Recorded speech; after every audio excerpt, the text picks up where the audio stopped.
किसान साथियों, आज की वीडियो में हम सागरिका के बारे में जानेंगे जो इफ़को कंपनी द्वारा तैयार की जाती है। आज हम जानेंगे सागरिका आखिर है क्या, कौन सी सागरिका हमें डालना चाहिए, कितनी मात्रा में डालना चाहिए, सागरिका के डालने से फ़ायदा क्या होता है, लाभ क्या होता है। एकदम कंप्लीट ए टू जेड पूरी जानकारी आज की वीडियो में हम आपको देने वाले हैं। तो अगर आप भी धान की फसल में सागरिका डालने वाले हैं या सागरिका के बारे में ज़्यादा जानना चाहते हैं कि कब डालें धान में, तो आज की पूरी वीडियो आप देखिएगा। और अगर आपने अभी तक SRJ खेती चैनल को सब्सक्राइब नहीं किया है तो चैनल को सब्सक्राइब करिए, वीडियो को लाइक शेयर करिए। तो चलिए सबसे पहले सागरिका के बारे में ज़्यादा जानते हैं। जैसा कि मैंने बताया, सागरिका इफ़को कंपनी के द्वारा तैयार किया जाता है और सागरिका एक तरह से ग्रोथ प्रमोटर है। ग्रोथ प्रमोटर का मतलब पौधे के वृद्धि को बढ़ावा देने का ये काम करता है। पौधे में अच्छे से भोजन ग्रहण करने की क्षमता बढ़ाता है, बहुत सारे कार्य करता है। तो जैसा कि मैंने बोला, सागरिका एक ग्रोथ प्रमोटर है और सागरिका दो तरह से आती है। इफ़को की सागरिका दो तरह से आती है। एक आती है लिक्विड रूप में यानी द्रव्य रूप में, और एक आती है दानेदार रूप में। तो जो दानेदार रूप में आती है वो भी दो तरह से आती है। एक आती है सागरिका Z++ और एक आती है सागरिका गोल्ड। तो दोनों के बारे में हम बताएंगे, साथ में सागरिका लिक्विड के बारे में भी आपको बताएंगे। कब कौन सा डालना है, कितनी मात्रा में डालना है, ये भी आपको बताएंगे। तो चलिए सबसे पहले सागरिका जो आती है दानेदार वाली, सागरिका Z++, इसके बारे में भी हम बात करते हैं सबसे पहले। तो सबसे पहले जानते हैं आखिर इसमें होता क्या है। तो सागरिका Z++ में एक लाल और भूरे रंग के जो समुद्री शैवाल होते हैं वो मतलब समुद्री शैवाल के रस से इसको बनाया जाता है। तो समुद्री शैवाल जो लाल और भूरे रंग के होते हैं, उनकी खेती जो समुद्र तटीय क्षेत्र होते हैं वहाँ पे की जाती है मछुआरों के परिवारों के लिए। ये आजीविका का भी स्रोत होता है। जो समुद्र तटीय क्षेत्र में जो लोग रहते हैं उनकी कमाई का मुख्य जरिया यही होता है, यानी आजीविका का एक हिसाब से स्रोत होता है। अब इसमें होता क्या है, इसमें प्राकृतिक रूप से पाए जाने वाले पौधे की वृद्धि वाले जो कुछ होते हैं, जैसे ऑक्सिन हो गया, साइटोकिनिन हो गया, गिबरेलिन हो गया, इसके अलावा आवश्यक अमीनो एसिड पाया जाता है, मैक्रो पाया जाता है और बहुत सारे अन्य सूक्ष्म तत्व पाए जाते हैं। इसमें बायोपोटास भी पाया जाता है, 8 से 10% बायोपोटास भी पाया जाता है, जिंक पाई जाती है, बोरोन के साथ साथ अमोनियम यौगिक उपलब्ध होते हैं, जैसे ग्लाइसिन हो गया, बिटोन हो गया, कोलिन हो गया। ये तमाम चीज़ें इसमें उपलब्ध होती हैं। इनके इस्तेमाल से फ़ायदा क्या होता है, बहुत सारे फ़ायदे भी होते हैं किसान साथियों। तो चलिए कुछ फ़ायदों के बारे में भी हम बात करते हैं। फसल में सूखा सहने की क्षमता प्रदान करना, ज़्यादा गर्मी से पौधे को बचाना, ज़्यादा लवणता से तनाव को कम करना, मतलब जो अजैविक तनाव होते हैं उनके प्रति पौधे को सहनशील बनाने का कार्य करता है। और पौधे के द्वारा जैविक और रासायनिक उर्वरक के पोषक तत्वों का सही उपयोग पोषक तत्व की दक्षता को बढ़ाता है। सीधा मतलब है कि पौधे ज़्यादा मात्रा में भोजन ले पाते हैं, उनकी भूख बढ़ती है, जिससे फसल का विकास अच्छे से होता है, उपज की गुणवत्ता में वृद्धि होती है, जिससे किसान साथियों को फ़ायदा होता है। इसके इस्तेमाल से मृदा में जो हमारी मिट्टी में सूक्ष्म जीव की जो आबादी होती है, जनसंख्या, उसको बढ़ाने का ये भी काम करता है। इसके अलावा किसान साथियों बहुत सारे कार्य करता है। जड़ों के विकास में, जड़ों को मजबूत करने में काफ़ी मदद करता है, कल्ले निकलने में काफ़ी हेल्प करता है, शाखाएं बनने में, फल लगने में, बीज बनने में, फलों बीजों की गुणवत्ता में काफ़ी वृद्धि होती है और कुछ बीमारियों से भी लड़ने की क्षमता प्रदान करता है। जो मौसम की विपरीत परिस्थितियाँ होती हैं उनसे लड़ने की क्षमता, कीटों से लड़ने की क्षमता पौधे की प्राकृतिक सुरक्षा में काफ़ी सुधार करता है। और इसमें सभी द्वितीयक पोषक तत्व, सूक्ष्म तत्व होते हैं, जिससे फसलों के लिए संतुलित उर्वरक ये होता है। तो इसके बहुत सारे फ़ायदे होते हैं। अब चलिए हम इसका जानते हैं कितना हमें मात्रा प्रयोग करना है और धान में कब डालना है। किसान साथियों, इसका इस्तेमाल धान की रोपाई से 1 सप्ताह के भीतर कर देना चाहिए, तभी ये चीज़ें सही से काम कर पाएंगी। जितनी भी ये दानेदार खादें होती हैं थोड़ा सा काम करने में भी टाइम लगाती हैं। ऐसा नहीं कि हाँ आपने आज डाला और तुरंत ही काम स्टार्ट हो गया। तो इसलिए आपको रोपाई के समय डाल दें तो और अच्छा है, नहीं डाल पाए हों तो 1 सप्ताह के आसपास इसका, यानी रोपाई से 1 सप्ताह के आसपास डालने से बढ़िया फ़ायदा होता है। बहुत देर हो गई तो 10 दिन, इससे बाद में डालेंगे तो फ़ायदा कम मिलेगा। कितना डालना है सागरिका जो आपको डालना है, सागरिका लगभग आपको 10 किलो पर एकड़ के हिसाब से डालना होता है। 1 एकड़ में 10 किलो अगर आप सागरिका डालते हैं तो बढ़िया किसान साथियों काम करता है। अब चलिए जानते हैं सागरिका जो दूसरी वाली आती है सागरिका गोल्ड के बारे में। सागरिका गोल्ड कैसे काम करता है और इसमें क्या क्या तत्व उपलब्ध होते हैं, इनके बारे में आपको पूरी जानकारी देते हैं।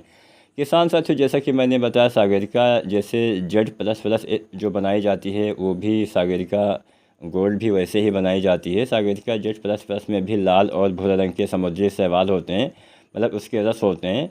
तो सागरिका गोल्ड में भी सेम टू सेम यही आपको देखने को मिल जाते हैं, समुद्री शैवाल के रस से इसको बनाया जाता है।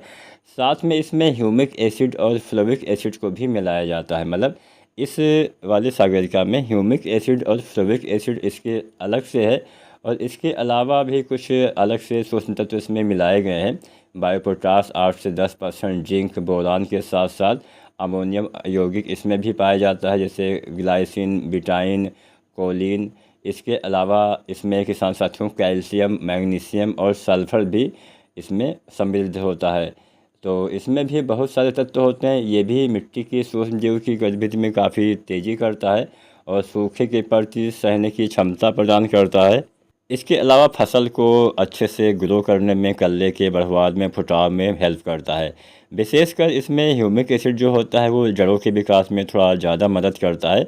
तो जब आप सागरिका गोल्ड डालेंगे तो जड़ों का विकास और अच्छे से होगा। शुरुआत में जड़ विकास पे भी आपको फोकस देना है, क्योंकि जितना अच्छे से जड़ें विकसित होंगी, जितना ज़्यादा दूर तक जड़ें जाएंगी, उतना ज़्यादा वो पोषक तत्वों का अवशोषण कर पाएंगे, जिससे उसका ज़्यादा प्रयोग पौधे कर पाएंगे। तो विशेषकर 2 तत्व इसमें अलग से होते हैं, एक होता है आपका ह्यूमिक एसिड, एक होता है फ्लोविक एसिड।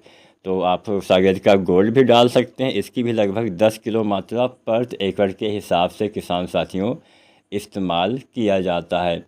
अब हम किसान साथियों जानते हैं सागरिका तरल के बारे में, सागरिका लिक्विड के बारे में। ये कैसे काम करता है, इसमें कौन कौन से तत्व उपलब्ध होते हैं, तो इसकी भी जानकारी किसान साथियों आपको देने वाले हैं।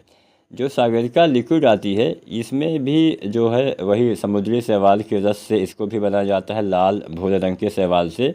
और जो सागरिका लिक्विड है इसमें भी प्रोटीन, कार्बोहाइड्रेट, अकार्बनिक लवण, पोषक तत्व, विटामिन, प्राकृतिक हार्मोन्स में जैसे ऑक्सिन, साइटोकिनिन, जिबरेलिन, बिटाइन, मैनिटोल आदि इसमें होते हैं और काफ़ी अच्छे से ये काम भी करता है।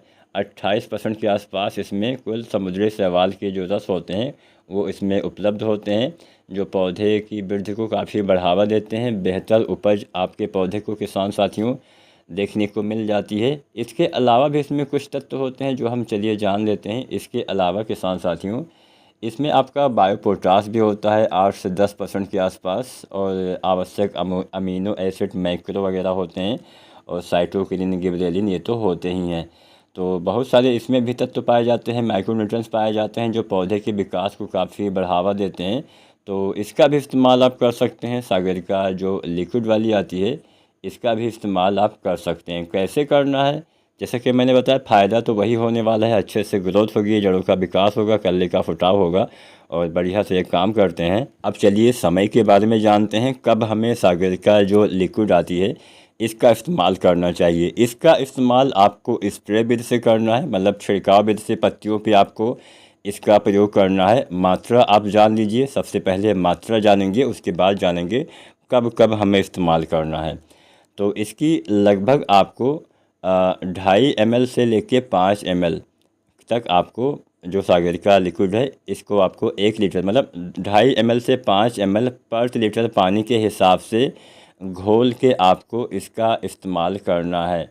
और या फिर आप अगर हम पर एकड़ के हिसाब से जानें तो लगभग 500 ml तक आप सागरिका लिक्विड जो है वो 1 एकड़ खेत में डाल सकते हैं। तो अगर आप सागरिका लिक्विड डालते हैं तो चलिए जानते हैं कब कब हमें इसका प्रयोग अपने धान की फसल में करना है। तो वैसे तो 3 बार इसका इस्तेमाल बताया गया है, सभी खेतों के लिए, बागान वाली फसलों के लिए 3 बार इसका प्रयोग बताया गया है।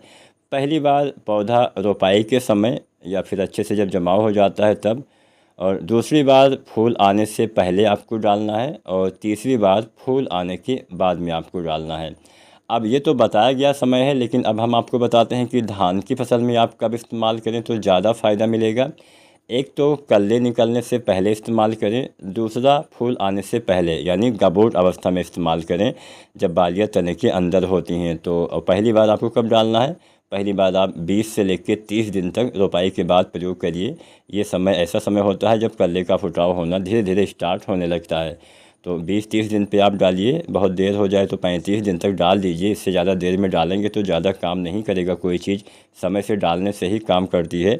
और दूसरी बात, बालियाँ निकलने से पहले गबोट अवस्था में आपको इस्तेमाल करना है। 500 ml प्रति एकड़ के हिसाब से पर्याप्त रहेगा, या फिर 2.5 ml से 5 ml प्रति लीटर पानी के हिसाब से डालेंगे तो आप सागरिका का सही प्रयोग कर पाएंगे। तो अगर आप दानेदार वाला डालते हैं तो आपको रोपाई के समय या रोपाई के 1 सप्ताह या बहुत देर हो गया तो 10 दिन तक डाल देना है। और 10 किलो आपको दानेदार वाला डालना है, चाहे सागरिका जेड प्लस हो, चाहे हो सागरिका गोल्ड। और अगर आप स्प्रे करते हैं तो आपको 2 बार डालना है, आप चाहें तो 3 बार भी डाल सकते हैं दाने निकल जो है मतलब दाना भरते समय, लेकिन मेरे हिसाब से 2 बार डालने से भी बढ़िया काम हो जाएगा। तो उम्मीद करते हैं आज की वीडियो जानकारी आपको अच्छी लगी होगी, पसंद आई होगी। वीडियो जानकारी अच्छी लगी है तो आप वीडियो को लाइक करिएगा, शेयर करिएगा, और चैनल को सब्सक्राइब नहीं किया है तो आप SRJ खेती चैनल को सब्सक्राइब करिए। ऐसे ही वीडियो समय समय पे आपको देखने को मिलते रहेंगे। वीडियो देखने के लिए आपका धन्यवाद।